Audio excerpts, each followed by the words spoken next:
Welcome back everybody to Formula E Weekly. Yes, this is the weekly show giving you all of your news roundup of the Formula E news this week was commencing the 29th of January 2018. So, as you can tell by the thumbnail, there was a big story this week, wasn't there? That's right, the release of the brand new Gen 2 cars happened right on at the beginning of the week on Tuesday. And what an absolute beauty this car is. Just look at it, so clean. Even the Metro News calling it the new Batmobile Formula E car. I can see where they're coming from. Even with the halo. The halo makes this car look so much better. I can't even deny. So anyone who's going to hate on this halo, I'm against you, because this is a beautiful piece of machinery. The next car, or the next gen of cars, the Gen 2 car, will be racing next season in the 5th season of Formula E and will be lasting 3 whole seasons. So it will include the introduction of Nissan and Mercedes, 2 big names that are coming in, as well as Ferrari. They're looking to come in as well. So lots of big teams will be sniffing around this new Gen 2 car.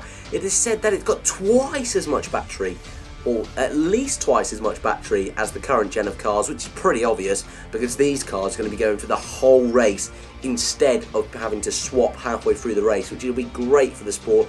Although no pit stops could be interesting, so maybe they will introduce the changing of tyres, or, well, I was going to say refuelling then, but that's just a bit stupid of me because that's the whole point of the sport, is no fuel, isn't it? So hey ho. But higher race speed and no car changes, double energy.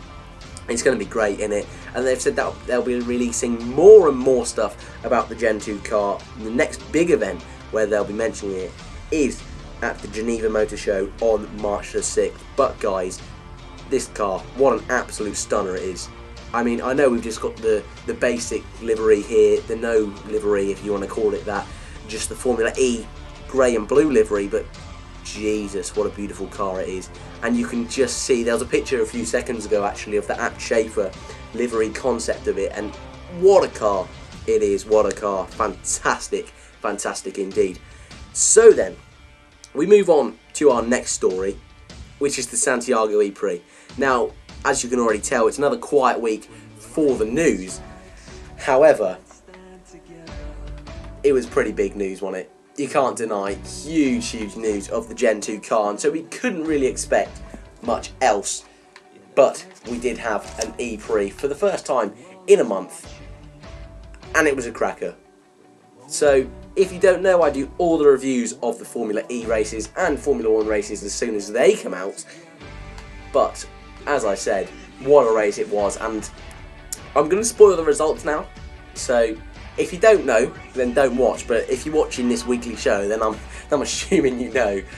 But it was the first ever 1-2 in Formula E history, with John Verne heading up the Techeetah 1-2 with Andre Lotterer in second. Very spicy indeed for Techeetah, only their second win in the sport, so to grab a 1-2 is fantastic.